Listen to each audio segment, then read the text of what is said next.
ഒരു ദിവസം തന്നെ 2 സിനിമയൊക്കെ തിയേറ്ററിൽ പോയി കാണുന്ന ടൈപ്പ് ഓഫ് ഫാമിലി. അപ്പോൾ കൊച്ചിലെ പോലെ സിനിമകളെല്ലാം തിയേറ്ററിൽ പോയി കാണും. അങ്ങനെ ഇപ്പോൾ ദിൽവാലെ ദുൽഹനിയ അത് കണ്ടിട്ടുണ്ട്, കാതലൻ ഞാൻ തിയേറ്ററിൽ കണ്ടിട്ടുണ്ട്, അലൈപ്പായത് കണ്ടിട്ടുണ്ട്. മലയാള സിനിമ മാത്രമല്ല, അങ്ങനെ പല ടൈറ്റാനിക്, അങ്ങനെ ഒരു ഒട്ടുമിക്ക നല്ല സിനിമകളെല്ലാം തന്നെ തിയേറ്ററിൽ കണ്ടതാണ്. ഇതല്ലേ പറഞ്ഞോളൂ ഓർക്കിട്ട് പണ്ട് ഞങ്ങൾ 90s കിഡ്സിന്റെ ഒരു സോഷ്യൽ മീഡിയ ആയിരുന്നു. അതിൽ ഇന്ന് നമ്മൾ ലൈക്സ് കിട്ടണ പോലെ അതിൽ ഏറ്റവും കൂടുതൽ സ്ക്രാപ്സ് വേണം. പിന്നെ ടെസ്റ്റിമോണിയൽ ഗേൾസ് തന്നാൽ അത് വളരെ നല്ലത്, തന്നില്ലെങ്കിൽ പ്രാടാണ്. ഗേൾസിന്റെ ടെസ്റ്റിമോണിയൊന്നും ഇല്ലായിരുന്നു. അപ്പൊ സനോജിന്റെ ഹാർഡ് ഡിസ്കിൽ ഒരുപാട് ഇന്റർനാഷണൽ ഫിലിംസ് ഉണ്ട്. അതിലാണ് എനിക്ക് വലിയ കളക്ഷൻ ഉണ്ട്. സനോജ് തന്നെ അതെല്ലാം കണ്ടിട്ടുണ്ടോന്ന് എനിക്കറിയത്തില്ല. അവനെ എവിടുന്ന് കിട്ടിയതാണ്. കുറച്ച് നല്ല ഫിലിംസ് അതിൽ നിന്ന് പറയുമോ? അതിൻ്റെ അകത്ത് നിന്ന് ഞാൻ പെട്ടെന്ന് എനിക്ക് ഓർമ്മ വരുന്നത് ദേവ്ഡി ആയിരിക്കും ഞങ്ങൾ അവിടെ ആ സമയത്ത് ഏറ്റവും കൂടുതൽ കണ്ടിട്ടുണ്ടാകുന്ന സിനിമ. ദേവ്ഡി ഒരുപാട് തവണ ഞങ്ങൾ അങ്ങോട്ടും ഇങ്ങോട്ടും തിരിച്ചും മറിച്ചും സൗണ്ട് ഓണാക്കി സൗണ്ട് ഓഫാക്കി പല രീതിയിൽ കണ്ടിട്ടുണ്ട്. ദേവ്ഡി ഭയങ്കരമായിട്ട് ഇൻസ്പയർ ചെയ്തൊരു സിനിമയാണ്. ഇന്റർനാഷണൽ സിനിമ സിനിമ കാണുക മാത്രമല്ല, അനലൈസ് ചെയ്യുക. നമ്മൾ ഇപ്പം സൗണ്ട് ഓഫാക്കി കാണുക എന്നുള്ള വിഷ്വൽസ് കാണുക എന്നുള്ളതാണ് അർത്ഥം. സൗണ്ട് ഓഫാക്കി കാണുക. ഇപ്പോൾ ആക്ഷൻ കൊറിയോഗ്രാഫി പഠിക്കണമെങ്കിലും അല്ലെങ്കിൽ മൂവ്മെൻറ്റ് കൊറിയോഗ്രാഫി, ഷോർട്ട് ഡിവിഷനൊക്കെ പഠിക്കണമെങ്കിൽ നല്ലൊരു ഓപ്ഷനാണ് സൗണ്ട് ഓഫാക്കി കാണുക എന്നുള്ളത്. ശരിക്കും നമ്മളിപ്പോൾ ഞാനൊരു ബുക്ക് വായിക്കുന്നു, സാലു ഒരു ബുക്ക് വായിക്കുന്നു, നമ്മൾ രണ്ടുപേരും കാണുന്ന വിഷ്വൽസ് വളരെ ഡിഫറെൻ്റ് ആയിരിക്കും. അപ്പം ഒരു ഡയറക്ടറിന് ഒരു വിഷ്വൽ കാണുമായിരിക്കും, cinematographer like you would have a different kind. അപ്പോൾ അത് രണ്ടും കൂടി എങ്ങനെ നിങ്ങൾ ഡിസ്കസ് ചെയ്ത് ലൈക്ക് അവിടെയാണ് നമുക്ക് ഈ റെഫറൻസ് ഇമേജസ്, പിന്നെ എന്താ പറയുക കൺസെപ്റ്റ് ആർട്ട്. ഇപ്പോഴൊക്കെ ആണെങ്കിൽ AI ഉണ്ട്. ഇപ്പം ഞാൻ ഏറ്റവും കൂടുതൽ ഉപയോഗിക്കുന്ന മിഡ് ജേണി AI അല്ലെങ്കിൽ AI ഇമേജ് ക്രിയേറ്റ് ചെയ്യും. എൻ്റെ മനസ്സിൽ എന്തൊക്കെയാണ് തോന്നുന്നത് അത് AI പറഞ്ഞിട്ട് ഞാനും AI കൂടെ ഇമേജ് നമുക്ക് യൂസ് ചെയ്യാം. പിന്നെ ഈ കൺസെപ്റ്റ് ആർട്ടിന് വേണ്ടി ഭയങ്കരമായിട്ട് നേരത്തെ എങ്ങനെയായിരുന്നു? നേരത്തെ നമ്മൾ വരപ്പിക്കും ആരെങ്കിലും കൊണ്ട്. ഇപ്പൊ അവരുടെ ജോലി പോയി. സൂര്യനെ കാണാൻ ഒരു ചാൻസ് കിട്ടിയോ? ഞാനൊരു ഫോട്ടോ കണ്ടു, അതിനെ കുറിച്ച് കുറച്ച് പറയും. ഒരു ദിവസം ബിരിയാണി, നമുക്ക് ബിരിയാണി കൊടുക്കും സെറ്റില്. ഓ, അങ്ങനെ ഒരു സംഭവം വന്നവർക്കും കിട്ടുമോ? ഞങ്ങളിപ്പോ എല്ലാ സെറ്റിലും ബിരിയാണി കൊടുക്കുന്ന ഒരു ദിവസം ഉണ്ടാവും. അത് ഏത് ദിവസമാണ്? അതനുസരിച്ച് സാലു ഞാൻ അങ്ങനെ ആ ദിവസം എന്തോ ഷെഡ്യൂൾ ബ്രേക്കല്ല, ജ്യോതിക മാമിന് ബ്രേക്ക് ആയിരുന്നു കുറച്ച് ദിവസത്തേക്ക്. അത് കഴിഞ്ഞിട്ട് ജ്യോതിക മാമിനെ കൊണ്ടുപോകാനും പിന്നെ എല്ലാവരും കാണാനെന്ന രീതിയിൽ സൂര്യ വന്നു. ഞങ്ങൾ എല്ലാവരുമായിട്ടൊക്കെ സംസാരിച്ചു. നമ്മുടെ എഡിറ്റർ ഭയങ്കര സൂര്യ ഫാനാണ്. അതുകൊണ്ട് അവൻ ഇപ്പോഴും പറയും, അവൻ കാരവാനിൽ പോയി സൂര്യ സാർ എഡിറ്റ് എന്നൊക്കെ പറഞ്ഞ് കാണിച്ചു കൊടുക്കുന്നത്. ഞങ്ങൾ ഫോട്ടോ ഒക്കെ എടുത്തു. അങ്ങനെ നല്ലൊരു മെമ്മറി ആയിരുന്നു. നമസ്കാരം, എല്ലാവർക്കും അടുത്ത പോഡ്കാസ്റ്റിലോട്ട് സ്വാഗതം.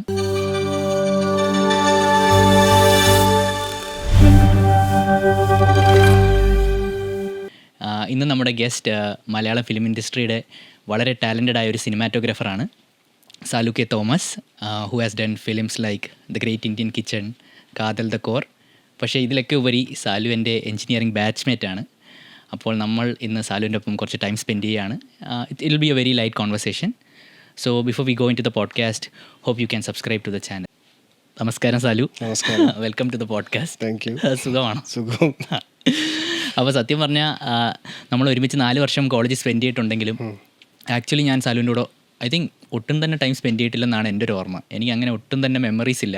ഇടയ്ക്ക് ജിത്തുവിൻ്റെ ഒക്കെ ഒപ്പം കാണാറുണ്ട് എന്നാണ് എൻ്റെ ഒരു അല്ലേ ഉണ്ടായിരുന്നു. പിന്നെ ബംഗ്ലാവൊക്കെ വന്നു കഴിഞ്ഞപ്പോഴത്തേക്കും കുറച്ച് അധികം സ്പെൻഡ് ചെയ്തിട്ടുണ്ട്. അടിപൊളി. അപ്പോൾ നമുക്ക് അതൊക്കെ കവർ ചെയ്യാം. പക്ഷെ അതിലൊക്കെ മുന്നേ I would like to know a little bit about your childhood. ഇപ്പം മെയിനായിട്ട് അറിയേണ്ട കാര്യം എന്ന് വെച്ചാൽ Salu, now you are very much involve in the film field അല്ലേ, സിനിമാറ്റോഗ്രാഫറാണ്. So did you come from like a film background, അല്ലെ വീട്ടിൽ ആരെങ്കിലും ഫിലിം ഫീൽഡിൽ വർക്ക് ചെയ്തിട്ടുണ്ടോ? So where were you would like to start? Film background എന്ന് പറയാൻ അപ്പ ഫോട്ടോഗ്രാഫറാണ്, സ്റ്റിൽ ഫോട്ടോഗ്രാഫി സ്റ്റുഡിയോ ഉണ്ടായിരുന്നു. അങ്ങനെയാണ് കുട്ടിക്കാലത്തൊക്കെ ഇങ്ങനെ ഫോട്ടോഗ്രാഫി സ്റ്റുഡിയോയിലൊക്കെ പോയി അതിൻ്റെയൊക്കെ ഒരു പരിചയമുണ്ട്. പിന്നെ ഫിലിമിനോടൊരു താല്പര്യം വരാൻ കുട്ടിക്കാലം പോലെ സിനിമ കാണുമായിരുന്നു. അപ്പ കൊണ്ടുപോയിട്ട് മോസ്റ്റ്ലി എല്ലാ സിനിമകളും കൊണ്ട് കാണിക്കും. അപ്പോൾ ഒരു ഫിലിം ബഫാണ്. അപ്പോൾ ഞങ്ങളെ കൊണ്ട് കാണിക്കും. ഒരു ദിവസം തന്നെ 2 സിനിമയൊക്കെ തിയേറ്ററിൽ പോയി കാണുന്ന ടൈപ്പ് ഓഫ് ഫാമിലി. അപ്പോൾ കൊച്ചിലെ പോലെ സിനിമകളെല്ലാം തിയേറ്ററിൽ പോയി കാണും. അങ്ങനെ ഇപ്പോൾ ദിൽവാലെ ദുൽഹനിയ അത് കണ്ടിട്ടുണ്ട്, കാതൽ ഞാൻ തിയേറ്ററിൽ കണ്ടിട്ടുണ്ട്, അലൈപ്പായത് കണ്ടിട്ടുണ്ട്. മലയാള സിനിമ മാത്രമല്ല, അങ്ങനെ പല ടൈറ്റാനിക്, അങ്ങനെ ഒരു ഒട്ടുമിക്ക നല്ല സിനിമകളെല്ലാം തന്നെ തിയേറ്ററിൽ കണ്ടതാണ്. അപ്പോൾ അങ്ങനെ തിയേറ്റർ എക്സ്പീരിയൻസിൽ നിന്നാണ് സിനിമയോടൊരു താല്പര്യം തോന്നുന്നത്. ഓക്കെ. പിന്നെന്താ, നമ്മൾ എൻജിനീയറിങ് തുടങ്ങി കഴിഞ്ഞപ്പോഴത്തേക്കും ഫോട്ടോഗ്രാഫിയോടൊരു താല്പര്യം ആ സമയത്താണ് കൂടി വരുന്നത്, +2 ഒക്കെ കഴിയുന്ന സമയത്ത്. പിന്നെ ഫോണിലൊക്കെ ഫോട്ടോഗ്രാഫി കണ്ടിന്യൂ ചെയ്തു. അവിടെ എൻജിനീയറിങ് പഠിക്കുന്ന സമയത്ത് ഫോണിലൊക്കെ അത്യാവശ്യം ഫോട്ടോ എടുക്കും.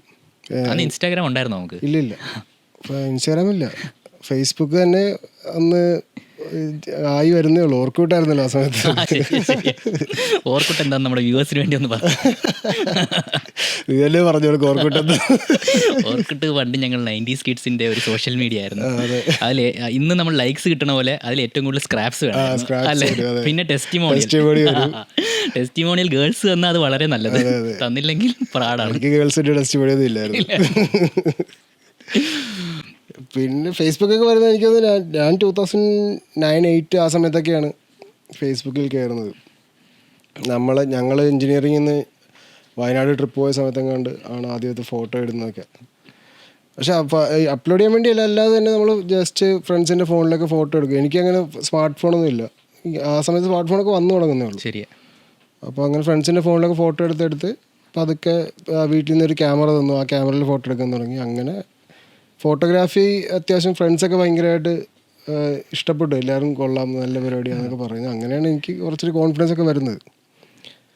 പിന്നെ സനോജിന് ഓർമ്മയുണ്ടോ? പിന്നെ സനോജ് ഭായി. പിന്നെ ഉണ്ട്. സനോജിൻ്റെ കൂടെ ആയിരുന്നു ഞങ്ങൾ താമസിച്ചിരുന്നത്, കുടി എന്നൊക്കെ പറയുന്ന വീട്ടിൽ. അതെന്താ അതിൻ്റെ പേര്? കുടി അതങ്ങനെ ഇട്ടു, വീടും കുടി എന്ന് പറയുന്ന കുടി. ശരി. അപ്പോൾ സനോജിൻ്റെ ഹാർഡ് ഡിസ്കിൽ ഒരുപാട് ഇൻ്റർനാഷണൽ ഫിലിംസ് ഉണ്ടായിരുന്നു. അതിലാണ് എനിക്ക് വലിയ കളക്ഷൻ ഉണ്ട്. സനോജ് തന്നെ അതെല്ലാം കണ്ടിട്ടുണ്ടോ എന്ന് എനിക്കറിയത്തില്ല. അവൻ എവിടുന്ന് കിട്ടിയതാണ്. കുറച്ച് നല്ല ഫിലിംസ് അതിൽ നിന്ന് പറയുമോ? അതിൻ്റെ അകത്ത് ഞാൻ പെട്ടെന്ന് എനിക്ക് ഓർമ്മ വരുന്നത്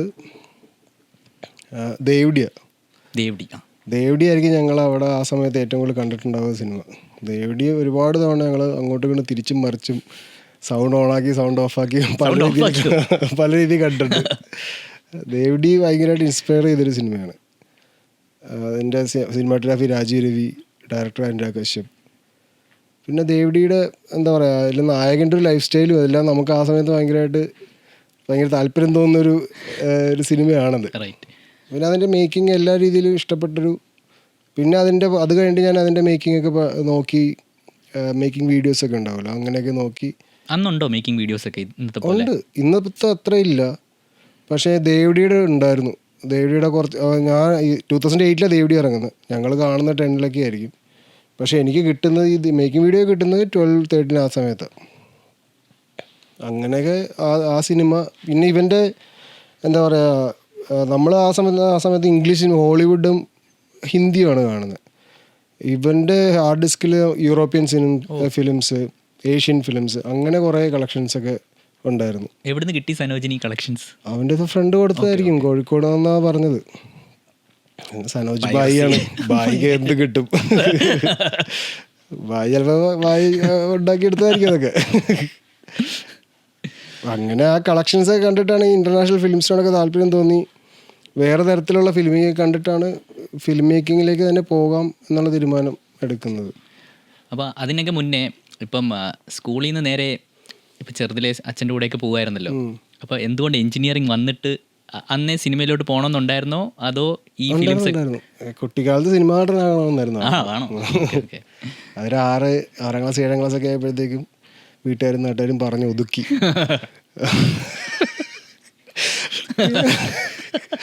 അടുത്ത +2 ആയപ്പോഴത്തേക്കും, +2 വരുമ്പോഴത്തേക്കും നമുക്കൊക്കെ ഉണ്ടായിരുന്ന ഓപ്ഷൻ ഒന്നെങ്കിൽ ബയോളജി അല്ലെങ്കിൽ കമ്പ്യൂട്ടർ സയൻസ്. കൊമേഴ്സിലേക്ക് പോകാനേ പാടില്ല. അങ്ങനെ ഞാൻ കമ്പ്യൂട്ടർ സയൻസ് എടുക്കുന്നു. ഡോക്ടറാണോ എഞ്ചിനീയർ ആണോ എന്നുള്ള ചോദ്യത്തിന് ഞാൻ എഞ്ചിനീയർ എന്നുള്ള ഉത്തരം തിരഞ്ഞെടുക്കുന്നു. അതുകൊണ്ട് ബിടെക് പഠിക്കാൻ വന്നു. എൻട്രൻസ് ഒക്കെ എഴുതി അങ്ങനെ തന്നെ? അതെ, എൻട്രൻസ്. എൻ്റെ ചേട്ടൻ നമ്മുടെ കോളേജിൽ തന്നെയാണ് പഠിച്ചത്. ആണോ? ചേട്ടൻ്റെ പേര് ഞാൻ ഓർക്കുന്നു, ബാലു. ചേട്ടൻ പഠിച്ചിറങ്ങിയ സമയത്ത് ഞാൻ കയറി. ചേട്ടൻ 2008 പാസ് ഔട്ട്. അപ്പം അത് കഴിഞ്ഞ് കോളേജിൽ കുറച്ച് ഫ്രണ്ട്സിനെ ആരൊക്കെയായിരുന്നു കോളേജിലെ കൂട്ടുകാരും സനോജ് അല്ലാണ്ട്? പിന്നെ ഫിലിം മേക്കിങ്ങിൽ ഇൻസ്പയർ ചെയ്തിട്ടുള്ള ബോണി ആ സമയത്ത് സിനിമ ചെയ്യണം, നമ്മളെന്തായാലും സിനിമ ചെയ്യും. എനിക്ക് ഓർമ്മയുണ്ട്, നമ്മൾ മേക്കപ്പ് മാൻ സിനിമ കാണാനിരിക്കുന്ന സമയത്ത് ഞാനും ബോണിയും കൂടെ പറയുന്നത്, പടം പൊട്ടിയാലും കുഴപ്പമില്ല, ആര് കൂവിയാലും കുഴപ്പമില്ല, ഒരു സിനിമയെങ്കിലും നമ്മൾ എടുക്കണം. ബോണി പിന്നെ ജിത്തു, യദു ആ സമയത്ത് സിനിമ എടുക്കണം എന്നുള്ളൊരു ആഗ്രഹത്തോടെ നമ്മുടെ കൂടെ നിന്ന് ഇവരൊക്കെയാണ്. ഞങ്ങൾ ഷോർട്ട് ഫിലിമൊക്കെ എടുക്കാൻ ട്രൈ ചെയ്യുകയും ചെയ്തിരുന്നു ആ സമയത്ത്, മോൺസിയെ വെച്ചും ഗോകുലിനെ വെച്ചിട്ടൊക്കെ. ആ സിനിമയെക്കുറിച്ച് പറയാം. എനിക്ക് നല്ലൊരു ഓർമ്മയുണ്ട്. നിങ്ങളൊരു ട്രാഫിക് സിഗ്നലിൽ വന്ന് ഒരു ബൈക്ക് ഓടിച്ച് നിൽക്കണം. അത് ഞാൻ പഠിച്ചിറങ്ങി കഴിഞ്ഞിട്ടാണ് നിരഞ്ജന് വെച്ചിട്ട് ചെയ്തത്, ഭ്രാന്ത് എന്ന് പറഞ്ഞു. ശരി. അപ്പോൾ ഇതേത് ഫിലിമാണ്? ഇത് നമ്മൾ പഠിക്കുന്ന സമയത്ത് വെറുതെ എന്തൊക്കെയോ ഒരു കുറച്ച് എന്തായിരുന്നു അതിന്റെ സ്റ്റോറി ലൈൻ ഒന്ന് പറയുമോ? ഒരെണ്ണം ജോണൈ കോശി വെച്ച് ഞാനും ബോണിയും കൂടെ ചെയ്തിട്ടുണ്ട്, കാഴ്ചക്കപ്പുറം എന്ന് പറഞ്ഞിട്ട്. യൂട്യൂബിലുണ്ടോ അത്? യൂട്യൂബിലുണ്ട്. നമുക്ക് ലിങ്ക് ചെയ്യാം. അതെന്താ കണ്ണ് കാണാത്ത കൂട്ടുകാരൻ, നമ്മൾ ആ സമയത്തൊക്കെ വരുന്ന നമുക്ക് നോർമൽ കഥകളൊക്കെ അത്. പക്ഷെ എന്നാലും അതൊക്കെ ചെയ്ത് പഠിക്കുന്ന പോയിന്റ് അവിടെ നിന്നൊക്കെയാണ്. പിന്നെന്താ, നന്ദു ഒരുപാട്, നന്ദു പൊതുവെ എല്ലാവരെയും മോട്ടിവേറ്റ് ചെയ്യുന്ന ഒരാളാണല്ലോ. നമ്മുടെ നന്ദു അതുപോലെ തന്നെ ഒരുപാട് മോട്ടിവേറ്റ് ചെയ്തിട്ടുള്ള മനുഷ്യനാണ് നന്ദു. ഞാൻ ഇതിലേക്കൊക്കെയാണ് പോകുന്നതെന്ന് അറിഞ്ഞു കഴിയുമ്പോഴത്തേക്കും എന്നെ ഒരുപാട് സപ്പോർട്ട് ചെയ്തിട്ടുണ്ട്. നന്ദു ആണ് ആക്ച്വലി ഒരു കോണ്ടാക്റ്റ് വഴി ഞാൻ അസിസ്റ്റ് ചെയ്യാൻ പോകുന്നത്. ആദ്യം നന്ദുവിൻ്റെ ഒരു ഫ്രണ്ട് വഴി ഞാൻ ഒരാളെ അസിസ്റ്റ് ചെയ്യാനായിട്ട് പരസ്യത്തിൽ അസിസ്റ്റ് ചെയ്യാൻ പോകുന്നു. നോബിൻ കുര്യനായിരുന്നു അദ്ദേഹത്തിൻ്റെ പേര്. ഈ നോബിൻ കുര്യൻ്റെ അവിടെ വെച്ചിട്ടാണ് ഞാൻ ജിയോ ബേബിയെ പരിചയപ്പെടുന്നത്. അങ്ങനെ നന്ദു വഴിയാണ് ഞാൻ സിനിമയിലേക്ക് കയറുന്നത്. ജിയോ ബേബിയെ പരിചയപ്പെട്ടു. പരിചയമായിട്ട് ജിയോ ബേബിയുടെ ഫസ്റ്റ് പടത്തിൽ അസോസിയേറ്റൊക്കെ ആയിരുന്നു. പിന്നെയാണ് ഞാൻ ഇത് സിനിമാറ്റോഗ്രാഫി പഠിക്കാൻ പോകുന്നത്. അപ്പം ഫസ്റ്റ് ഫിലിം ജിയോ ബേബിയുടെ മീൻസ് അത് ഏത് പടമായിരുന്നു? രണ്ട് പെൺകുട്ടികൾ. ഓക്കെ. അത് കഴിഞ്ഞിട്ട് ഇപ്പം ഈ പോഡ്കാസ്റ്റ് ചിലപ്പം ചിലവർക്ക് സിനിമാറ്റോഗ്രാഫേഴ്സ് ആകണമെന്ന് ആഗ്രഹം കാണുമായിരിക്കും. സോ കുറച്ചുകൂടി ഒന്ന് could you explain your process, like you know, ഒരു സിംപ്ലിഫൈ ചെയ്യാൻ പറ്റും. ഇപ്പോൾ ഒരു അപ്കമിങ് ആൾക്ക് എങ്ങനെ ഒരു പ്രോസസ് മീൻസ് ഞാൻ എന്താ ചെയ്യുന്നതാണോ അത്, ഞാൻ എങ്ങനെ സിനിമാറ്റോഗ്രാഫർ ആയെന്നാണ്. അതെ, എങ്ങനെ സിനിമാറ്റോഗ്രാഫർ ആയി, അല്ലെ someone wants to be, what is the first step he can take? എന്താണ് ചെയ്യേണ്ടത് ഇപ്പോഴത്തെ കാലത്ത്? സിനിമ കാണുക. ഞാൻ ഇന്റർനാഷണൽ സനോജ് ബായ് ഉള്ളതുകൊണ്ട് ഞാൻ ഇന്റർനാഷണൽ സിനിമ ഉണ്ട്. അതുപോലെ ഇന്റർനാഷണൽ സിനിമ നമ്മൾ കുറേ സിനിമകൾ ഇങ്ങനെ ഇരുന്ന് കാണുമല്ലോ. ഹൗ ഡസ് സിനിമ കാണുക മാത്രമല്ല, അനലൈസ് ചെയ്യുക. നമ്മൾ ഇപ്പം സൗണ്ട് ഓഫാക്കി കാണുക എന്നുള്ള വിഷ്വൽസ് കാണുക എന്നുള്ളതാണ് അർത്ഥം. സൗണ്ട് ഓഫാക്കി കാണുക. ഇപ്പോൾ ആക്ഷൻ കൊറിയോഗ്രാഫി പഠിക്കണമെങ്കിലും അല്ലെങ്കിൽ മൂവ്മെൻറ്റ് കൊറിയോഗ്രാഫി, ഷോർട്ട് ഡിവിഷനൊക്കെ പഠിക്കണമെങ്കിൽ നല്ലൊരു ഓപ്ഷനാണ് സൗണ്ട് ഓഫാക്കി കാണുക എന്നുള്ളത്. പിന്നെന്താ, സിനിമ കണ്ടിട്ട് അനലൈസ് ചെയ്യാം, വീണ്ടും കാണുക. എങ്ങനെയാണ് ഇതിൻ്റെ ഷോർട്സ് വർക്കാവുന്നത്, കളേഴ്സ് വർക്കാവുന്നത്, ലൈറ്റിങ് എന്താ ചെയ്തിരിക്കുന്നത്. നമ്മളൊരു ഇമോഷനെ കൊണ്ടുവരുന്നതാണ്. അപ്പോൾ ഒരു ഇമോഷനെ പുറത്തേക്ക് കൊണ്ടുവരാൻ ഏത് രീതിയിലുള്ള കോൺട്രാസ്റ്റും ലൈറ്റിങ്ങൊക്കെയാണ് ഉപയോഗിച്ചിരിക്കുന്നതെന്ന് അങ്ങനെ പഠിക്കുന്നത്. പിന്നെ ഒരു ബേസിക് എഡ്യൂക്കേഷൻ ഉള്ളത് നല്ലത്. ബേസിക് എഡ്യൂക്കേഷൻ മീൻസ് നമുക്കിപ്പോൾ യൂട്യൂബിൽ നിന്നായാലും ഇതിനെക്കുറിച്ചൊക്കെ ഒരു അറിഞ്ഞിരിക്കുന്നത് നല്ലത്. ഓക്കെ. അത് കഴിയുമ്പോഴത്തേക്ക് നമ്മുടെ പെർസ്പെക്റ്റീവ് മാറും. നമ്മൾ സിനിമ കാണുന്ന പെർസ്പെക്റ്റീവ് മാറും. ഇപ്പം നമ്മുടെ നാട്ടിൽ എല്ലാവരും പറഞ്ഞ എഞ്ചിനീയറിംഗ് കഴിഞ്ഞിട്ട് വേറെ എന്തെങ്കിലും പ്രൊഫഷൻ ചെയ്യാമെന്നല്ലേ. പക്ഷേ actually 4 years is actually a very good time to learn something. അപ്പോൾ അങ്ങനെയുള്ള ആൾക്ക് ഇപ്പോൾ എഞ്ചിനീയറിംഗ് ചെയ്യേണ്ട directly he wants to be something like a cinematographer, then ഏത് കോളേജാണ്? നമുക്ക് വിഷ്വൽ കമ്മ്യൂണിക്കേഷൻ ഡിഗ്രി ഒക്കെ ഉണ്ടല്ലോ. പിന്നെ മാസ് കമ്മ്യൂണിക്കേഷൻ, വിഷ്വൽ കമ്മ്യൂണിക്കേഷൻ. അതിനുശേഷം ഇതുപോലെ സിനിമാറ്റോഗ്രാഫി സ്പെഷ്യലൈസേഷൻ പഠിക്കാൻ പോകാൻ പറ്റും. എന്താ പറയുക, ഈ സെൻറ്റ് ജോസഫ് എന്നാണ് തോന്നുന്നു പേര്, ചങ്ങനാശ്ശേരിയിലൊരു കോളേജുണ്ട്. അത് അത്യാവശ്യം ഫേമസ് ആണ്. അതുപോലെ കുറേ സ്ഥലത്തുണ്ട്, അമൃതയിലുണ്ട്, ഒരുപാട് സ്ഥലത്തുണ്ട് വിഷ്വൽ കമ്മ്യൂണിക്കേഷൻ പഠിപ്പിക്കുന്നത്. അത് നല്ലൊരു ഡിഗ്രി തന്നെയാണ്. ഓക്കെ. അപ്പം സാലുവിൻ്റെ ആ പ്രോസസ് ഒന്ന് പറയുമോ? ലൈക്ക് ഡയറക്ടർ പറഞ്ഞു ഇങ്ങനെ പോയി പഠിക്കാൻ പോകാൻ പറഞ്ഞു, അത് കഴിഞ്ഞിട്ട് like how was that experience college? Director പറഞ്ഞതുകൊണ്ട് മാത്രമല്ല, ഞാനും ഇതിനെക്കുറിച്ച് ആലോചിക്കുന്നുണ്ട് നേരത്തെ. ഞാൻ ഡയറക്ഷനായിരുന്നു എൻ്റെ ആദ്യത്തെ ആഗ്രഹങ്ങളൊക്കെ. അപ്പോൾ ഡയറക്ഷന് വേണ്ടി പരീക്ഷ എഴുതുന്നുണ്ട്. പിന്നെയാണ് സിനിമാറ്റോഗ്രാഫി, ഞാൻ ഫോട്ടോഗ്രാഫി ചെയ്യുന്നുണ്ടല്ലോ, സിനിമാറ്റോഗ്രാഫി ട്രൈ ചെയ്ത് നോക്കാം എന്നുള്ളൊരു തീരുമാനത്തിലേക്ക് വരുന്നത്. അങ്ങനെ സിനിമാറ്റോഗ്രാഫി പഠിക്കാൻ പോകുന്ന കാര്യം ജിയോചേട്ടനോട് പറഞ്ഞ് പുള്ളിയും ഓക്കെ നല്ലതാണ്, പഠിച്ചിട്ട് വാ. അങ്ങനെ പഠിക്കാൻ പോയി. അവിടെ ചെന്ന് കഴിഞ്ഞപ്പോഴത്തേക്കും ഫിലിം സ്കൂളെന്ന് പറയുന്നത് നമ്മൾ ഇപ്പം എന്താ പറയുക, കുറേ പ്രൊജക്റ്റുകൾ നമ്മൾ കൂട്ടുകാരുടെ ചെയ്യും. നമ്മൾ ഇപ്പോൾ ഷോർട്ട് ഫിലിംസ്, ഡോക്യുമെൻ്ററീസ്, അങ്ങനെ കുറേ ചെയ്താണ് പഠിക്കുക. പിന്നെ തിയറി ഉണ്ട് തുടക്കത്തിലൊക്കെ. പിന്നെ ലൈബ്രറി ഉണ്ട്, ഒരുപാട് സിനിമകൾ കാണാൻ പറ്റും. അങ്ങനെ അത് വേറൊരു ലൈഫാണ് അവിടെ. എല്ലാവരുടെയും ആഗ്രഹമല്ലേ സിനിമ കണ്ട കണക്ക്. അതെ. എന്നിട്ട് അവിടെ നിന്ന് ഇറങ്ങിയപ്പോൾ തന്നെ ജിയോ ചേട്ടൻ്റെ കൂടെ ഗ്രേറ്റ് ഇന്ത്യൻ കിച്ചൺ ചെയ്തു. കുറച്ചുകൂടി അതെനിക്ക് എക്സ്പ്ലെയിൻ ചെയ്ത് തന്നെ. ഞങ്ങളെ പോലത്തെ ആൾക്കാർക്ക് എന്താണെന്നറിയില്ല. സലൂൻ അൽപ്പം അത് വളരെ വാട്ട് ഡിഡ് യു ലേൺ എനിക്കറിയണം. ലൈക്ക് എന്താണ് ക്യാമറയെക്കുറിച്ച് പഠിച്ചോ അതോ ലൈക്ക് ക്യാമറയെ കുറിച്ച് പഠിക്കുക എന്നുള്ളത് ഇപ്പം നമുക്ക് നമ്മളൊരു സ്ക്രിപ്റ്റ് വായിക്കുന്നു. സ്ക്രിപ്റ്റ് വായിച്ചിട്ട് ഈ സിനിമ ഇതിനെ വിഷ്വലൈസ് ചെയ്യുന്നൊരു പരിപാടി ഉണ്ടല്ലോ. ഒരു കഥ വായിക്കുമ്പോൾ ഇതിൻ്റെ വിഷ്വൽസ് നമ്മൾ മനസ്സിൽ കാണും. അപ്പോൾ ആ കഥേനെ എങ്ങനെ വിഷ്വലൈസ് ചെയ്ത് മുന്നോട്ട് ഇത് മെറ്റീരിയലൈസ് ചെയ്യുക എന്നൊരു പരിപാടിയുണ്ട്. നമ്മൾ ആദ്യം മനസ്സിൽ കാണുന്ന വിഷ്വലിനെ തന്നെ നമ്മൾ നെർച്ചർ ചെയ്തെടുക്കുന്നു. ഇതിങ്ങനെ വേണം ഇങ്ങനെ വേണം എന്നുള്ളൊരു സംഭവം. അത് നമ്മുടെ ഉള്ളിലുള്ള എസ്തെറ്റിക് ക്വാളിറ്റീനെ നമ്മൾ വീണ്ടും ഇങ്ങനെ തന്നെയാണോ വേണ്ടതെന്ന് നമ്മളൊന്നും കൂടെ ഒന്ന് നോക്കിയിട്ട് അത് ഏത് രീതിയിൽ വേണം എന്ന് തീരുമാനിക്കുന്നു. ആ ഒരു വിഷ്വൽ ലാംഗ്വേജിലേക്ക് എന്തൊക്കെയാണ് വേണ്ടത്, ലൈറ്റ് ഏതാണ് വേണ്ടത്, ഏത് കളറാണ് വേണ്ടത്, എങ്ങനത്തെ ക്യാമറ, എങ്ങനത്തെ മൂവ്മെൻറ്റ്സ്, അതൊക്കെ അനുസരിച്ചിട്ട് ഇതിനെ നമ്മളൊരു ഫോട്ടോ എടുക്കുന്നത് എങ്ങനെയാണ് അതുപോലെ തന്നെ അതിനെ മൂവിങ് ഇമേജ് ആക്കുന്നു. ശരിക്കും നമ്മളിപ്പോൾ ഞാനൊരു ബുക്ക് വായിക്കുന്നു, സാലു ഒരു ബുക്ക് വായിക്കുന്നു, നമ്മൾ രണ്ടുപേരും കാണുന്ന വിഷ്വൽസ് വളരെ ഡിഫറെൻ്റ് ആയിരിക്കും. അപ്പം ഒരു ഡയറക്ടറിന് ഒരു വിഷ്വൽ കാണുമായിരിക്കും, cinematographer like you would have a different kind. അപ്പോൾ അത് രണ്ടും കൂടി എങ്ങനെ നിങ്ങൾ ഡിസ്കസ് ചെയ്ത് ലൈക്ക് അവിടെയാണ് നമുക്ക് ഈ റെഫറൻസ് ഇമേജസ്, പിന്നെ എന്താ പറയുക കൺസെപ്റ്റ് ആർട്ട്. ഇപ്പോഴൊക്കെ ആണെങ്കിൽ AI ഉണ്ട്. ഇപ്പം ഞാൻ ഏറ്റവും കൂടുതൽ ഉപയോഗിക്കുന്ന മിഡ് ജേണി AI അല്ലെങ്കിൽ AI ഇമേജ് ക്രിയേറ്റ് ചെയ്യും. എൻ്റെ മനസ്സിൽ എന്തൊക്കെയാണ് തോന്നുന്നത് അത് AI പറഞ്ഞിട്ട് ഞാൻ AI കൂടെ ഇമേജ് ഇതിൽ നമുക്ക് യൂസ് ചെയ്യാം അല്ലേ? പിന്നെ ഓക്കെ ഈ കൺസെപ്റ്റ് ആർട്ടിന് വേണ്ടി ഭയങ്കരമായിട്ട് നേരത്തെ എങ്ങനെയായിരുന്നു? അപ്പോൾ നേരത്തെ നമ്മൾ വരപ്പിക്കും ആരെങ്കിലും. ഇപ്പൊ അവരുടെ ജോലി പോയി. കൺസെപ്റ്റ് ആർട്ടിസ്റ്റിനെ വിളിക്കാം പോഡ്കാസ്റ്റ്.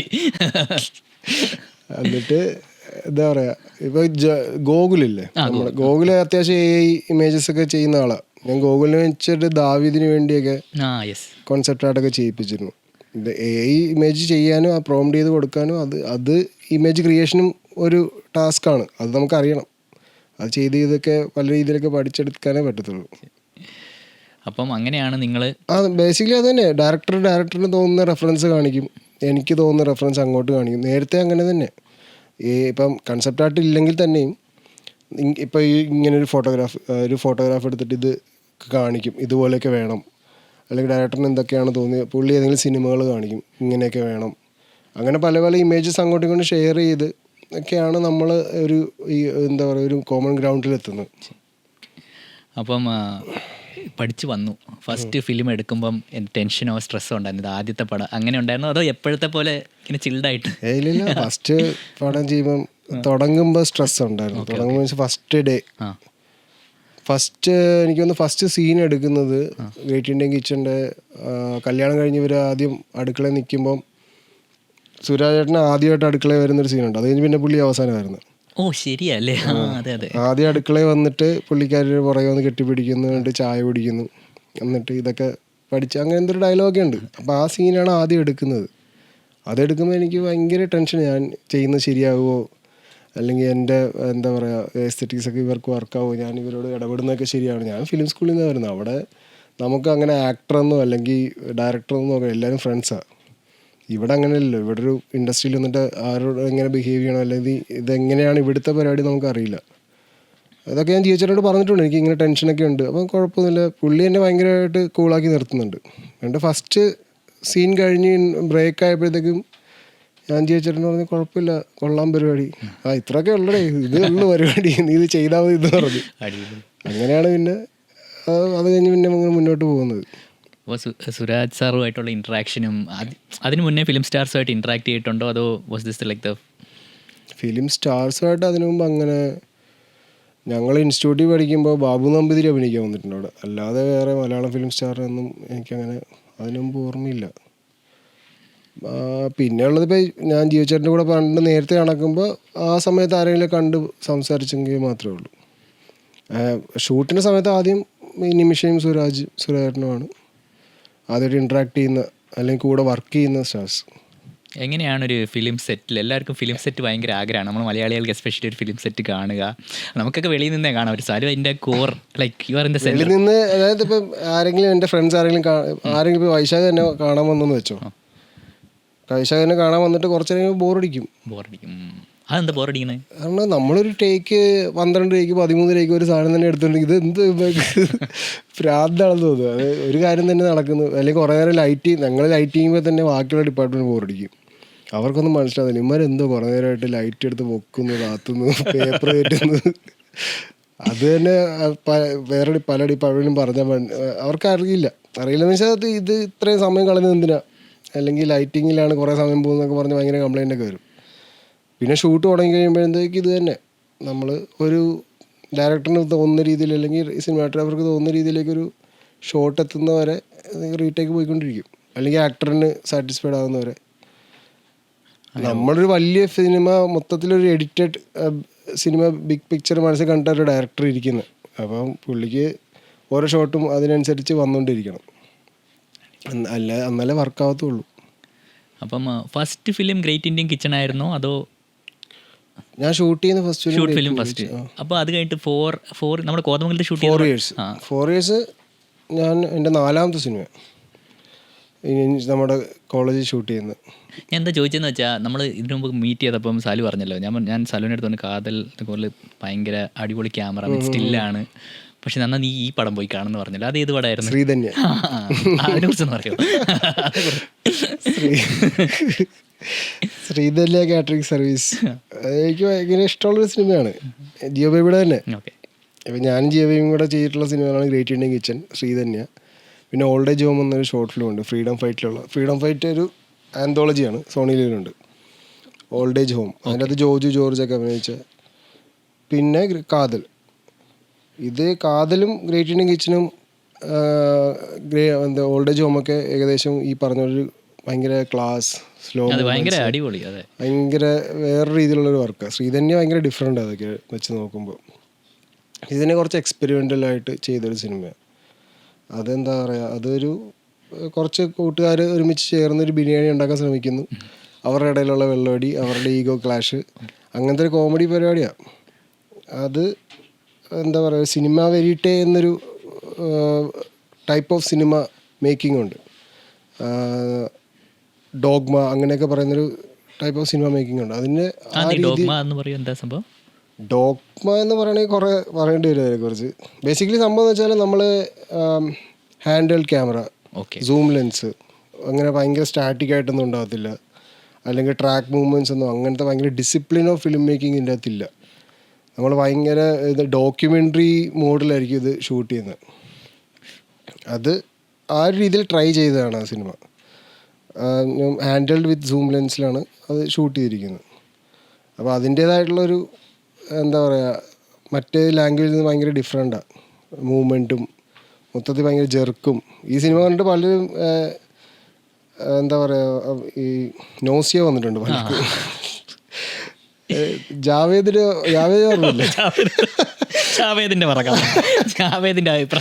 ജാവേദിന് മെസ്സേജ് അയച്ചു, എൻ്റെ ചങ്ങായി എന്തിനാണ് നീ ക്യാമറയിട്ട് കുലിക്കുന്നത്, സത്യം പറഞ്ഞാൽ എനിക്ക് തലവേറെടുക്കുന്നത് പറഞ്ഞിട്ട് ജാവേദ് വൻ ട്രോൾ തന്നെ. എനിക്ക് ഓർമ്മ എന്താണെന്ന് വെച്ചാൽ, നമ്മുടെ ധ്യാൻ ശ്രീനിവാസിൻ്റെ ആദ്യത്തെ പടം തിരയും കുറച്ച് ഷെയ്ക്കി ക്യാമറ അല്ലേ? തിര അതുപോലെയൊക്കെ തന്നെ. ഇത് പക്ഷേ ചെറിയൊരു സിനിമയാണ്, പെട്ടെന്ന് ഷൂട്ട് തീരുകയും ചെയ്തു. ഞാൻ തരലയുടെ പ്രീ പ്രൊഡക്ഷൻ നടക്കുന്ന സമയത്ത് വന്ന് ഷൂട്ട് ചെയ്തിട്ട് പോയാൽ 15 ദിവസം കൊണ്ട് സിനിമ ഷൂട്ട് ചെയ്തു. ഇപ്പം സാലുവിനിപ്പം യു ഗോട്ട് കണ്ടിന്യൂസ് ഫിലിംസ്. അതിങ്ങനെ സിനിമ നമ്മളൊരു സിനിമാറ്റോഗ്രാഫർ ഇപ്പോൾ കോളേജിൽ നിന്ന് പഠിച്ചു വന്നു. Is it easy to get films like this? എങ്ങനെയാണ് നമ്മൾ ഡയറക്ടേഴ്സിനെ അപ്രോച്ച് ചെയ്യണോ അതോ നമ്മുടെ വർക്ക് അവർക്ക് സെൻഡ് ചെയ്യണോ? എങ്ങനെയാണ് അതിൻ്റെ ഒരു പ്രോസസ്സ്? അത് കറക്റ്റാണെന്ന് എനിക്കും അറിയില്ല. എനിക്കിപ്പം ഞാൻ ഗ്രേറ്റ് ഇന്ത്യൻ കിച്ചൺ ചെയ്തപ്പോൾ തന്നെ ആ സിനിമ ശ്രദ്ധിക്കപ്പെട്ടതുകൊണ്ട് എൻ്റെ പേര് കുറച്ച് പേര് ശ്രദ്ധിക്കപ്പെട്ടു. പക്ഷെ അത് കഴിഞ്ഞപ്പം എന്താ പറയുക, ശ്രീധന്യ അങ്ങനെ അധികം ആരും കണ്ടിട്ടൊന്നുമില്ല. അത് എനിക്കറിയാവുന്ന എനിക്ക് വർക്ക് ചെയ്യണം തോന്നുന്ന ഡയറക്ടേഴ്സിനോടൊക്കെ ഞാൻ ചോദിച്ചിട്ടുണ്ട്, ഇങ്ങനെ നമുക്ക് ഒരുമിച്ച് വർക്ക് ചെയ്യണമെന്നൊക്കെ. പിന്നെ സിനിമ കണ്ടിട്ട് വിളിക്കുന്നവരുണ്ട്. ഈ വിളിക്കുന്ന കഥകളിൽ നിന്ന് എനിക്ക് നല്ലതെന്ന് തോന്നുന്നു, ഞാൻ എടുക്കുന്നു, അങ്ങനെ. അപ്പോൾ ഇനി നമുക്ക്, ഞാൻ ഈ ഇടയ്ക്കാണ് കാതലിൻ്റെ കോർ കണ്ടത്. ഇറ്റ്സ് എ വെരി എന്താ പറയുക, വളരെ ഒരു സെൻസിറ്റീവ്, നമ്മുടെ കൺസർവേറ്റീവ് സൊസൈറ്റിയിൽ ഒരു വളരെ സെൻസിറ്റീവ് ടോപ്പിക്കല്ലോ, ഹോമോസെക്ഷുവാലിറ്റിയാണ് അതിന് കവർ ചെയ്യണം. But very beautifully done. And അങ്ങനെ ഒരു ടോപ്പിക് അതിൽ ഉണ്ടോയെന്ന് തന്നെ ഡൗട്ട് ചെയ്തു പോകും. പക്ഷേ അപ്പം അങ്ങനെ ഒരു ടോപ്പിക്ക് സാലുവിൻ്റെ അടുത്ത് വന്നപ്പം were you lil reluctant to do such a film or were you like excited? ഇങ്ങനെ ഒരു ടോപ്പിക് കിട്ടി ഞാൻ എക്സൈറ്റഡ് ആയിരുന്നു ഇങ്ങനെ സിനിമ ചെയ്യാം എന്നുള്ളത്. അത് പ്രത്യേകിച്ച് മമ്മൂട്ടി ചെയ്യാൻ പോകണമെന്ന് കേട്ടപ്പോൾ കുറച്ചും കൂടെ എക്സൈറ്റഡ് ആയി. ആദ്യം അങ്ങനെ ആരാണെന്നും നമ്മൾ തീരുമാനിച്ചിട്ടൊന്നുമില്ല, നമ്മൾ അപ്രോച്ച് ചെയ്യാൻ പോകുന്നേ ഉള്ളൂ. ചേട്ടൻ പറഞ്ഞു മമ്മൂട്ടി അപ്രോച്ച് ചെയ്ത് നോക്കാം എന്നൊക്കെ പറയുന്നു. ഇത് ഓക്കെ പറഞ്ഞെന്ന് കേട്ടപ്പോഴത്തേക്കും എനിക്ക് കുറച്ചും കൂടെ അത് കൊള്ളാം, ഇത് നന്നായിട്ട് ചെയ്തെടുക്കണം എന്നുള്ളൊരു എക്സൈറ്റ്മെൻറ്റ് ഉണ്ടായിരുന്നു. പക്ഷേ നമുക്ക് ഒരു സെൻസിറ്റൈസിങ് കൂടെയാണല്ലോ ഇപ്പോൾ ഗ്രേറ്റ് ഇന്ത്യൻ കിച്ചണിൽ ഓൾസോ. ഇതൊക്കെ ഒരു സൊസൈറ്റിക്ക് നമ്മൾ കൊടുക്കുന്ന എന്താ പറയുക, ഒരു മെസ്സേജ് അല്ലേ? ഒരു മെസ്സേജ് ഒന്നും പറയാൻ പറ്റില്ല, ആൾക്കാരെ മനസ്സിലാക്കുക ഇതിൽ ഇങ്ങനെയൊക്കെ ഉണ്ട്, അങ്ങനെ ഒരു സംഭവം. എൻ്റെ വീട്ടിലെ ചേട്ടൻ്റെ മോളുണ്ട്, അപ്പോൾ അവൾക്ക് ഹോമോസെക്ഷുവാലിറ്റി എന്താണെന്നും ഗേ എന്താണെന്നൊക്കെ അറിയാം. കാതൽ ഞാൻ ചെയ്തുകൊണ്ട് അവർക്ക് ഞാൻ കാതലിൻ്റെ കഥ പറഞ്ഞു കൊടുത്തിട്ടുണ്ട്. റൈറ്റ്. ഇപ്പോൾ ഇന്നലെ സൂക്ഷ്മദർശിനി കാണാൻ പോയപ്പം ഇവള് മറ്റേ പെൺകുട്ടിയുടെ ഇത് കണ്ട് ഇവള് തന്നെ എൻ്റെ അടുത്ത് ചോദിച്ചു, ഓ ഇത് അങ്ങനെയാണല്ലേ, അവൾക്ക് ലെസ്ബിയൻ എന്ന വാക്കറിയില്ല, അവൾ എൻ്റെ അടുത്ത് ചോദിച്ചത് ഗേ ആണോ എന്ന് ചോദിച്ചു. റൈറ്റ്. അപ്പോൾ അത് അങ്ങനെ ഒരു സെൻസിറ്റൈസേഷൻ നടക്കുന്നുണ്ട് ഇങ്ങനത്തെ സിനിമകൾ വഴി. അതൊരു നല്ല കാര്യമാണെന്ന് തന്നെയായിട്ടാണ് എനിക്ക് തോന്നുന്നത്. ഞാൻ കുട്ടിക്കാലത്ത് ഇങ്ങനെ സിനിമകൾ കണ്ടിട്ടൊക്കെ പല കാര്യങ്ങളും പഠിച്ചിട്ടുണ്ട്. അതുപോലെ ഒരു സിനിമ നമുക്ക് സൊസൈറ്റിക്ക് കൊടുക്കാൻ പറ്റിയൊരു നല്ലൊരു കാര്യം കൂടെയാണല്ലോ ഇങ്ങനത്തെ സിനിമകൾ. അതുകൊണ്ട് ഭയങ്കര പിന്നെന്താ പറയുക, ഇങ്ങനൊരു ക്യാരക്ടർ മമ്മൂട്ടി പോലൊരു ലെജൻഡ് ചെയ്യുമ്പോൾ അത് ഷൂട്ട് ചെയ്യാൻ കിട്ടുന്ന ഒരു ഭാഗ്യം എന്ന് പറയുന്നത് നമുക്ക് ഭയങ്കര എക്സൈറ്റിംഗ് പ്രോസസ്സാണ്. ഞാൻ അമ്മയെടുത്ത് പറഞ്ഞു, അമ്മയെ സാലു ആണോ ഷൂട്ട് ചെയ്തത്, നീ എന്താ സാലുവിൻ്റെ കൂടെ പോഡ്കാസ്റ്റ് എടുത്തത്? ഞാൻ പറഞ്ഞു സാലു ബിസി ആയിരിക്കും.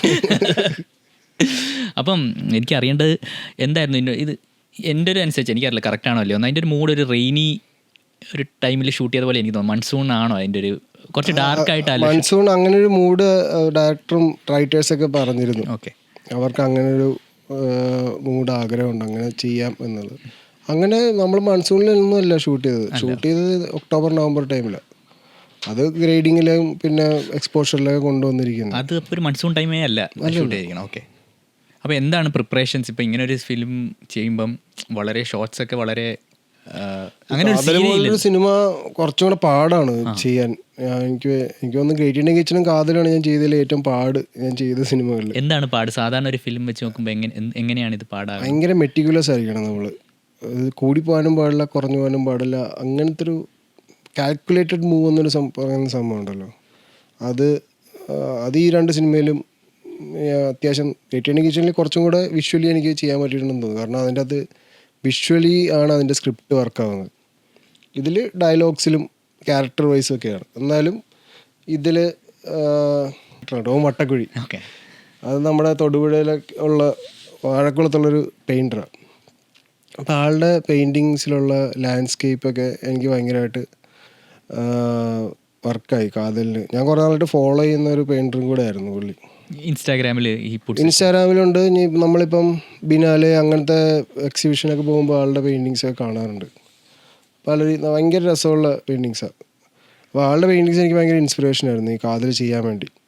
അത് എന്താ പറയുക, അത് നോക്കിയിട്ട് ആ ഒരു ലാൻഡ്സ്കേപ്പിൻ്റെ ഒരു മൂഡ്, ഒരു ആളുടെ പെയിൻറ്റിങ്സിലൊരു ഒരു വിഷാദമുണ്ട്. ശരിയാ. അല്ല, എനിക്ക് പെയിൻറ്റിങ് ഞാൻ കണ്ടിട്ടില്ല, ഞാൻ മൂവി എനിക്ക് പെട്ടെന്നൊരു ചെറിയൊരു, അപ്പോൾ ആ ഒരു വിഷാദം എങ്ങനെയാണ് ആൾ വർക്ക് ചെയ്തെടുക്കുന്നതെന്ന് ഞാനൊരു ചെറുതായിട്ടൊന്ന് ഇങ്ങനെ പല പെയിൻറ്റിങ്സ് നോക്കി അങ്ങനെ ഒരു സ്റ്റഡി നടത്തിയിരുന്നു. അപ്പോൾ എങ്ങനെയാണ് സിനിമയിലോട്ട് കൊണ്ടുവന്ന ആ വിഷാദം? ആളുടെ kind of lighting, kind of composition, kind of usage of colours, അതൊക്കെയാണ് ഞാനും കൊണ്ടുവരാൻ ശ്രമിച്ചിരിക്കുന്നത്. അത് പക്ഷേ എല്ലായിടത്തൊക്കെ കൊണ്ടുവരാനും പാടാണ്. നമുക്ക് ഇപ്പോൾ പകൽ ഷൂട്ട് ചെയ്യുന്ന സമയത്ത് മാക്സിമം നമുക്ക് അത്ര ലൈറ്റിംഗ് ഒന്നും ചെയ്യാൻ പറ്റില്ല. രാത്രി ആകുമ്പോൾ കുഴപ്പമില്ല, രാത്രി ചെയ്യുന്ന സാധനങ്ങളൊക്കെ കുറച്ചും കൂടെ ഈസി ആയിട്ട് നമുക്ക് വിത്ത് യൂസ് ഓഫ് ലൈറ്റ് നമുക്ക് ചെയ്യാൻ പറ്റും. പക്ഷെ എന്നാലും ഗ്രേഡിങ്ങിലൊക്കെ കൊണ്ടുവരാൻ ശ്രമിച്ചിട്ടുണ്ട്. അത് ഞാൻ ആൾക്ക് അയച്ചു കൊടുക്കുകയും ചെയ്തു. ഇങ്ങനെ ആണ്, ആൾക്ക് ഇഷ്ടപ്പെടുകയും ചെയ്തു. എനിക്ക് മെസ്സേജൊക്കെ വന്നിരുന്നു, നന്നായിട്ടുണ്ട്, നമുക്ക് മീറ്റ് ചെയ്യാന്നൊക്കെ പറഞ്ഞ് വിളിച്ചിരുന്നു തന്നെ. പിന്നെ എൻ്റെ ഒരു ചോദ്യം എന്ന് വെച്ചാൽ, നമ്മളിപ്പം മമ്മൂട്ടിയുടെ ഓപ്പോസിറ്റ് ജ്യോതിക മാമല്ലോ ആക്ട് ചെയ്തിരിക്കണം. അപ്പം ഒരു തമിഴ് ആക്ട്രസ് വേണമെന്ന് ഡയറക്ടറിന് നിർബന്ധമായിരുന്നു, അതോ ലൈക്ക്? അത് ജ്യോതിക മാമിൻ്റെ കാസ്റ്റിംഗ് മമ്മൂക്ക തന്നെയാണ് പറഞ്ഞത് ഇങ്ങനെ കൊണ്ടുവരാമെന്ന്. ആൾ തന്നെ പറയുന്നു, ഡയറക്ടർ പോയി കാണുന്നു, അവർ ഓക്കെ അടിക്കുന്നു. അതിലങ്ങനെ ഭയങ്കര നമ്മൾ വേറെ അങ്ങനെ ചിന്തകളൊന്നും പോയിട്ടില്ല, കാരണം ആൾ പ്രൊഡ്യൂസറും കൂടെയാണല്ലോ. ഓക്കെ. അപ്പം ജ്യോതിക വന്നപ്പോൾ സൂര്യനെ കാണാനൊരു ചാൻസ് കിട്ടിയോ? ഞാനൊരു ഫോട്ടോ കണ്ടു, അതിനെക്കുറിച്ച് കുറച്ച് പറയൂ. ഒരു ദിവസം ബിരിയാണി നമുക്ക് ബിരിയാണി കൊടുക്കും സെറ്റിൽ. ഓ അങ്ങനെ ഒരു സംഭവം വന്നവർക്കും കിട്ടുമോ? ഞങ്ങളിപ്പോൾ എല്ലാ സെറ്റിലും ബിരിയാണി കൊടുക്കുന്ന ഒരു ദിവസം ഉണ്ടാവും. അത് ഏത് ദിവസമാണ്? ഏത് ദിവസം മമ്മൂക്കൊക്കെ അറിയത്തില്ല, എനിക്കറിയില്ല. അതനുസരിച്ച് സാലു ഞാൻ അങ്ങനെ ആ ദിവസം എന്തോ ഷെഡ്യൂൾ ബ്രേക്ക് അല്ല, ജ്യോതിക മാമിന് ബ്രേക്ക് ആയിരുന്നു കുറച്ച് ദിവസത്തേക്ക്. അത് കഴിഞ്ഞിട്ട് ജ്യോതിക മാമിനെ കൊണ്ടുപോകാനും പിന്നെ എല്ലാവരും കാണാനെന്ന രീതിയിൽ സൂര്യ വന്നു. ഞങ്ങൾ എല്ലാവരുമായിട്ടൊക്കെ സംസാരിച്ചു. നമ്മുടെ എഡിറ്റർ ഭയങ്കര സൂര്യ ഫാനാണ്. അതുകൊണ്ട് അവൻ ഇപ്പോഴും പറയും, അവൻ കാരവാനിൽ പോയി സൂര്യ സാർ എഡിറ്റ് എന്നൊക്കെ പറഞ്ഞ് കാണിച്ചു കൊടുക്കുന്നത്. ഞങ്ങൾ ഫോട്ടോ ഒക്കെ എടുത്തു. ഭയങ്കര നല്ലൊരു മെമ്മറി ആയിരുന്നു. ആള് ഭയങ്കര എക്സൈറ്റഡ് ആയിരുന്നു ആദ്യം തൊട്ടേ കഥ കേട്ടിട്ട്. ഇപ്പോഴും പറയും കാതലിനെ കുറിച്ചൊക്കെ ഇൻ്റർവ്യൂസിലൊക്കെ, മമ്മൂക്ക സാറ് ഭയങ്കര നന്നായിട്ടാണ് ചെയ്തുകൊണ്ടിരിക്കുന്നത്. ഇപ്പം എല്ലാവർക്കും ഏത് ഇൻ്റർവ്യൂ പോയാലും മമ്മൂട്ടിയെക്കുറിച്ചൊരു വാക്ക് പറയാറുണ്ട്. അങ്ങനത്തെ ഒരു സ്റ്റേജിലൂടെയാണ് മമ്മൂക്ക എന്ന് പറഞ്ഞാൽ നടന്നു പോയിക്കൊണ്ടിരിക്കുന്നത്. അതെ അതെ, ഭയങ്കര സൂപ്പർ മൂവീസ് അല്ലോ ഇപ്പം. അതെ അതെ, ഇപ്പോഴത്തെ സ്റ്റേജ് ഭയങ്കര നമ്മളിതുവരെ കാണാത്ത തരം അഭിനയം കിട്ടുന്നുണ്ട്. ബ്രഹ്മയുഗത്തിലൊക്കെ അതെ, ഓ ഭയങ്കര രസമായിട്ടാണ് ചെയ്തിരിക്കുന്നത്.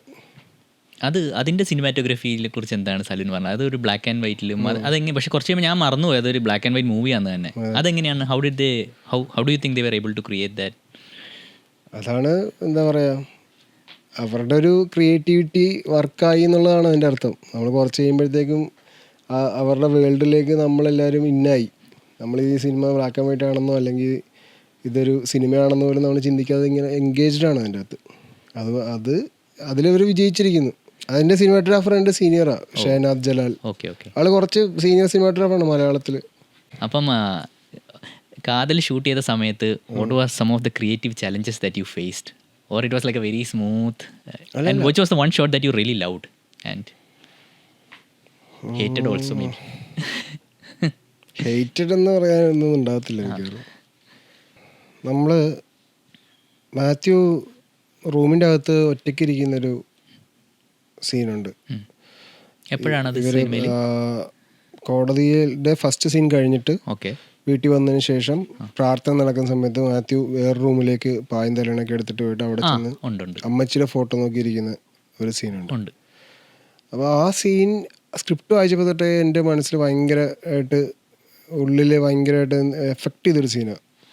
അപ്പോൾ ആൾക്ക് മരിച്ചുപോയ അമ്മയുടെ ഫോട്ടോ നോക്കി അത് മാത്രമേ ഒരു ആശ്രയമുള്ളൂ എന്ന് പറയുന്നൊരു അവസ്ഥ.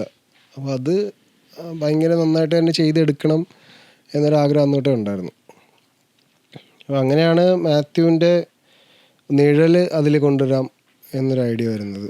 അപ്പോൾ മാത്യുവിൻ്റെ നിഴൽ ആ ഫ്രെയിമിൽ മാത്യുവിൻ്റെ നിഴലും മാത്യുവിൻ്റെ അമ്മച്ചിയും മാത്യു മാത്രമേ ഉള്ളൂ. ഓക്കെ. അപ്പോൾ അത് ഭയങ്കര ഫേവറേറ്റ് ഒരു സീനാണ് എനിക്ക് കാതലിൽ. അതേപോലെ തന്നെ പിന്നെ ജ്യോതികയുടെ ക്യാരക്ടറും മാത്യുവിൻ്റെ അപ്പച്ചനും തമ്മിൽ സംസാരിക്കുന്ന ഒരു സീനുണ്ട് ഡൈനിങ് ടേബിളിൽ. അതാണ് അപ്പച്ചൻ ആദ്യമായിട്ട് സംസാരിക്കുന്ന സീൻ അതാണോ അതോ അതിന് മുന്നേ ഒരു ഷോ? അതിന് മുന്നേ ഉണ്ട്, പക്ഷേ ഡയലോഗ് പ്രോപ്പർലി ഒരു ഡയലോഗ് സീൻ അതാണ്. അതിനുമുമ്പ് ചെറിയ മുകളിലും ചെറിയ കാര്യങ്ങളൊക്കെ ഉള്ളു. അപ്പോൾ ആ സീൻ എനിക്ക് ഭയങ്കര താല്പര്യമുള്ളൊരു സീനാണ്. പിന്നെ ഓഫ് കോഴ്സ് എല്ലാവർക്കും താല്പര്യമുള്ളൊരു സീനുണ്ട്, അച്ഛൻ്റെ അടുത്ത് വന്ന് മാത്യു കരയുന്ന സീൻ. അത് സൂപ്പർ സീനാണ്. നീ പറഞ്ഞിരുന്നു ബാക്കിലോട്ട് വരുമ്പം ഓമനെ കാണിക്കുന്നത്, ആ സീൻ എനിക്ക് ഭയങ്കര ഫേവറേറ്റ് ആണ്. ഇത് മൂന്നുമാണ് എൻ്റെ ഫേവറേറ്റ്. ഇതൊക്കെ ഒറ്റ ഷോട്ടിൽ എടുക്കാൻ പറ്റുമോ? അത് എത്ര റീടേക്സ്? ബിക്കോസ് അതൊക്കെ ഇപ്പം കരയുന്നതൊക്കെ നമുക്ക് പെട്ടെന്ന് ഒറ്റ ടേക്കാണ്.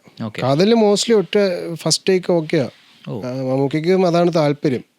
ഒരു ഓർഗാനിക് ഫ്ലോ ഫസ്റ്റ് ടേക്കിൽ ഉണ്ടാകത്തുള്ളൂ എന്നാണ് പുള്ളിക്കാരൻ പറയുന്നത്. നമ്മൾ റീടേക്ക് പോകുമ്പോൾ മറ്റേത് കിട്ടത്തില്ല, മറ്റേ രീതിയിൽ ഇനി ഉണ്ടാകത്തില്ല.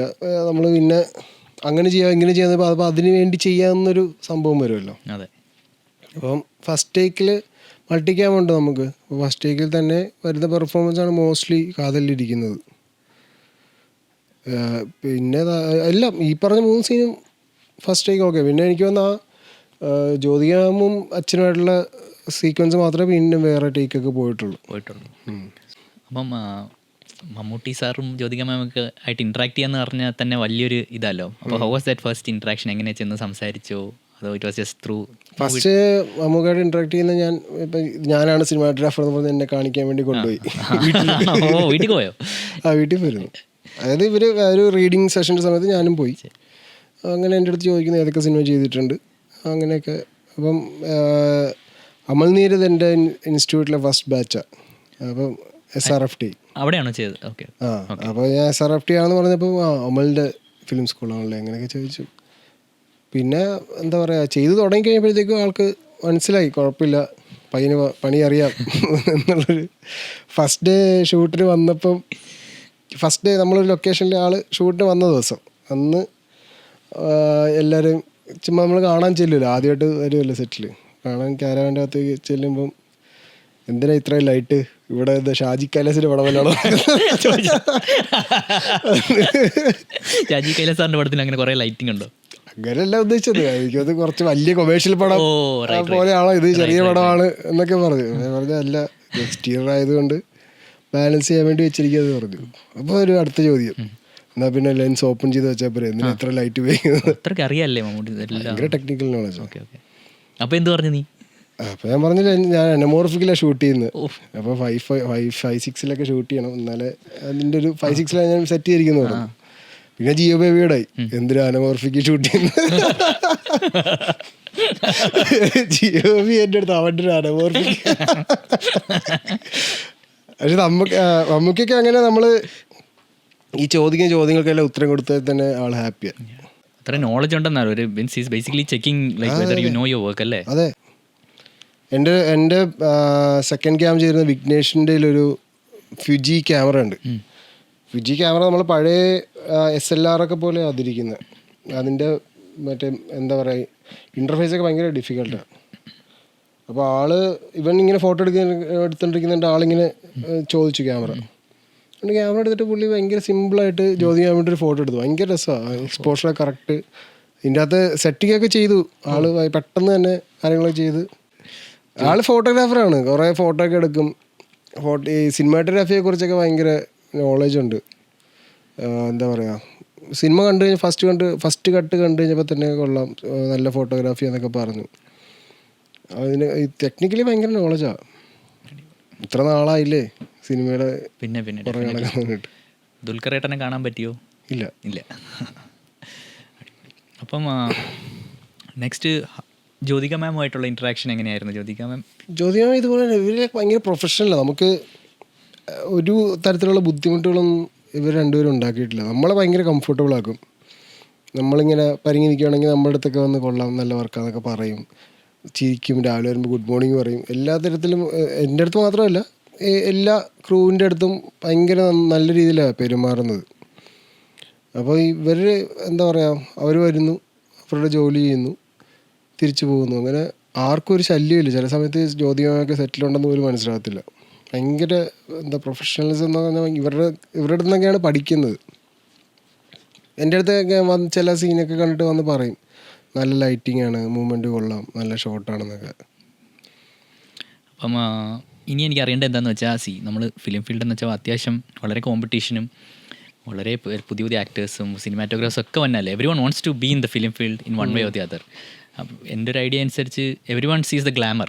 ഒരു ഗ്ലാമറാണ് ഭയങ്കര. You with celebrities, people want to be your friend, people want to talk to you. At the same time it is also a little bit very stressful also. ഇത്രയും ആൾക്കാരുടെ ഇൻട്രാക്ഷനും പല ഇതും വരുമ്പം. സോ എന്താണ് സാലുവിൻ്റെ ഒരു process to unwind yourself? ഒരു creator എന്നുള്ള രീതി നമുക്കൊരു അൺവൈൻഡിങ് പ്രോസസ്സ് വേണമല്ലോ. അപ്പം എന്താണ് Salu, what is that process that you do? എനിക്ക് ഇപ്പം സിനിമയുടെ ഗ്ലാമർ എന്നെ അത്ര എഫക്റ്റ് ചെയ്തിട്ടൊന്നുമില്ല. ഞാൻ ഒരു ടെക്നീഷ്യനാണ്. അപ്പോൾ എന്നെ അറിയാവുന്നവർ സിനിമയിലുള്ളവർക്ക് മാത്രമേ മോസ്റ്റ്ലി അറിയാൻ സാധ്യതയുള്ളൂ, അവൻ പേര് പറഞ്ഞാലൊക്കെ. അല്ലാതെ എനിക്കിത് അങ്ങനെ ഭയങ്കര എഫക്റ്റ് ചെയ്യില്ല. നമുക്കിപ്പം രാജീവ് രവി സാർ ഇടയ്ക്ക് ഇങ്ങനെ പറഞ്ഞിരുന്നു, എനിക്ക് പുള്ളി അധികം ഇൻ്റർവ്യൂവോ അല്ലെങ്കിൽ പബ്ലിക് അപ്പിയറൻസ് നടത്താത്തത് ആൾക്ക് ബസ്സിൽ യാത്ര ചെയ്യണം, പുറത്തിറങ്ങി നടക്കണം, ജംഗ്ഷനിൽ കടയിൽ സാധനം മേടിക്കാൻ പോകണം. ആ ഒരു ലൈഫ് പോകുന്നത് ആൾക്ക് താല്പര്യമില്ല. അപ്പോൾ അത് പോകുന്നവരുണ്ട്. ഫോർ എക്സാമ്പിൾ ഇപ്പോൾ ജിയോ ബേബിയായിട്ട് ഞാനവിടെ പോയാലും ജിയോ ബേബിയെ കണ്ട മനസ്സിലാകും ആൾക്കാർക്ക്. ആൾക്കാർ വന്ന് ഫോട്ടോ എടുക്കുന്നു, സംസാരിക്കാൻ വരുന്നു. അപ്പോൾ അതൊക്കെ വേറൊരു തരം പ്രൈവറ്റ് ലൈഫിലേക്കുള്ളൊരു ഇൻട്രൂഷനാണ്. എനിക്കതിനോടും താല്പര്യം കുറവാണ് എനിക്ക് ബേസിക്കലി. എന്നെ അത് ബാധിച്ചിട്ടില്ല ഇതുവരെ. പിന്നെ സ്ട്രെസ്സ് എന്ന് പറയുന്നത് എന്തായാലും നമുക്ക് എല്ലാ വർക്കിലും ഉണ്ടാവും. ഇതിലുമുണ്ട്. ഒരു ഉത്തരവാദിത്വം, ഒരു ഭാരിച്ച ഉത്തരവാദിത്വം തന്നെയാണ് സിനിമാറ്റോഗ്രാഫർ എന്ന് പറയുന്നത്.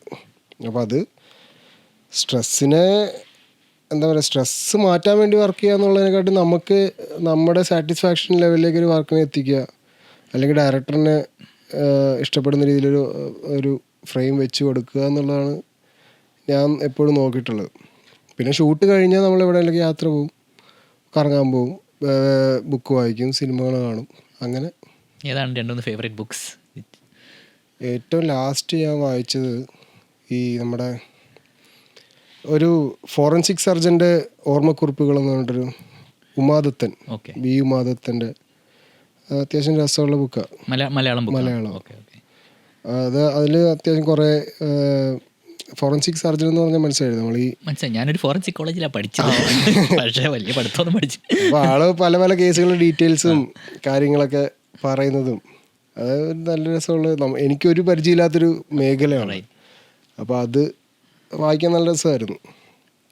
പിന്നെ വായിക്കാറുള്ള ഈ ചെറുകഥകളൊക്കെയാണ്, സക്കറിയുടെ ചെറുകഥകൾ, ബഷീറിൻ്റെ അങ്ങനത്തെ കഥകൾ. കൂടുതലും മലയാളം ബുക്സ് വായിക്കുന്നത്.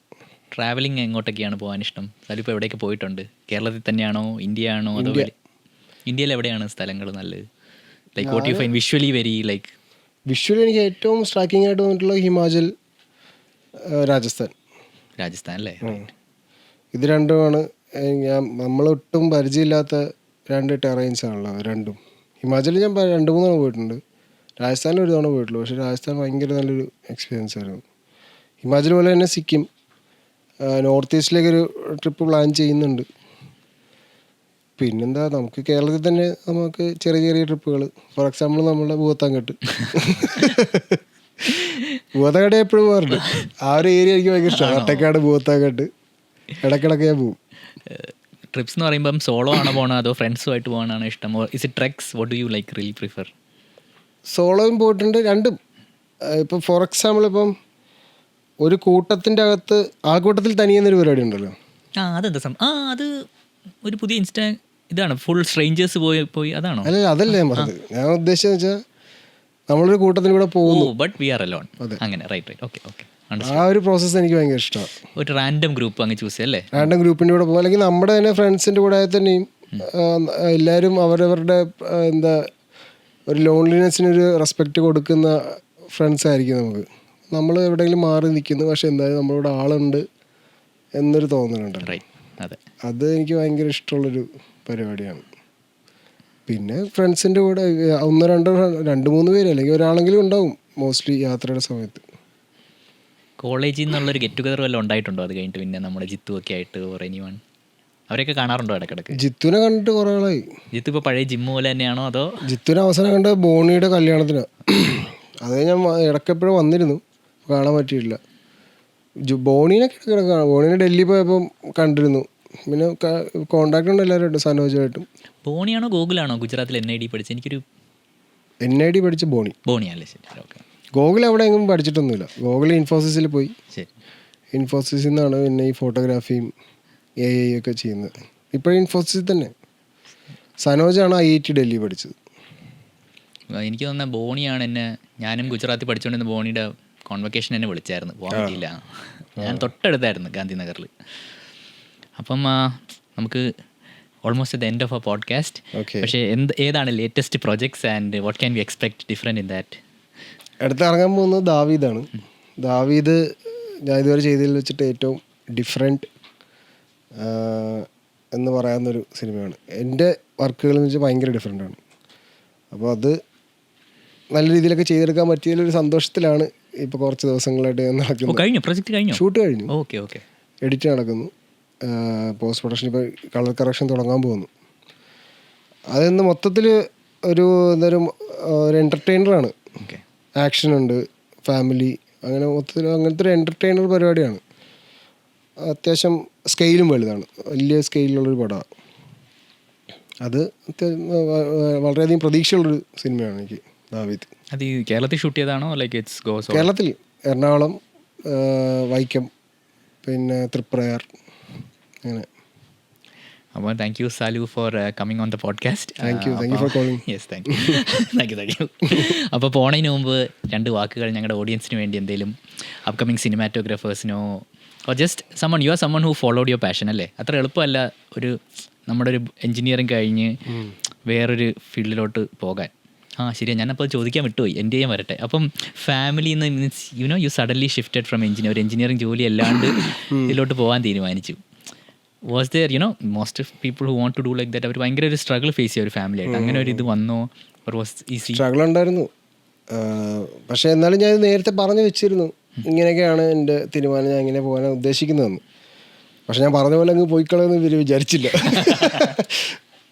വീട്ടിൽ ചേട്ടൻ അത്യാവശ്യം സപ്പോർട്ടായിരുന്നു. എന്തായാലും വീട്ടുകാർക്ക് ഒരു പേടിയുണ്ടായിരുന്നു, എന്താകും, എവിടെ ചെന്ന് നിൽക്കും എന്നുള്ള ഒരു ഇതില്ലായിരുന്നു. അവസാനം ഞാൻ SRFTയിൽ എനിക്ക് അഡ്മിഷൻ കിട്ടുമ്പോഴൊക്കെയാണ് അവരൊന്ന് ഓക്കെ ആവുന്നത്. പിന്നെ കുഴപ്പമൊന്നും ഉണ്ടായില്ല. ഫിലിം സ്കൂളിൽ അഡ്മിഷൻ കിട്ടിക്കഴിഞ്ഞാൽ പിന്നെ കുഴപ്പമൊന്നും ഉണ്ടായില്ല, ഓക്കെയാണ്. ഗ്രേറ്റ് ഇന്ത്യൻ കിച്ചൺ കണ്ടതോടെയാണോ അതോ മമ്മൂട്ടിയുടെ ഫോട്ടോ കണ്ടപ്പോഴാണോ ഫിക്സ് ആയത്? എനിക്കൊന്ന് ഗ്രേറ്റ് ഇന്ത്യൻ കിച്ചൺ കണ്ടപ്പോൾ ഓക്കെ ആയിരുന്നു, അതൊക്കെ ഹാപ്പിയാണ്. മമ്മൂട്ടിയുടെ വളം ഇറങ്ങിയപ്പോഴത്തേക്കും തീർന്നു, ഓക്കെ, സമ്പൂർണ്ണ. തങ്കപ്പനല്ലടാ പൊന്നപ്പനാണ്. Super Salu, thank you. അപ്പം എല്ലാ പ്രൊജക്ട്സും സൂപ്പറായി വരട്ടെ. അടുത്ത തവണ മമ്മൂട്ടി സാർ ബിരിയാണി വരുമ്പോൾ ഞങ്ങളേക്ക് വിളിക്കുക. പക്ഷേ വെജ് ഉണ്ടാകത്തില്ല, ഞാൻ ചിക്കൻ കഴിക്കണം.